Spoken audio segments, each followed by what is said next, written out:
கட்டி உழுது ஆடி மாசம் விதைச்சு 1000 பேரு அறுவடை செஞ்சு எங்க ஊருக்கு பேரு.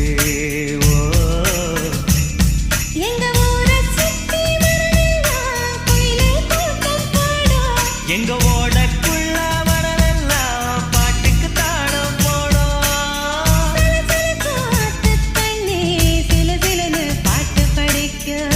கலகலக்கும் கரும்பு சோலை தினம் புதுசா பாட்டு எடுக்கும்.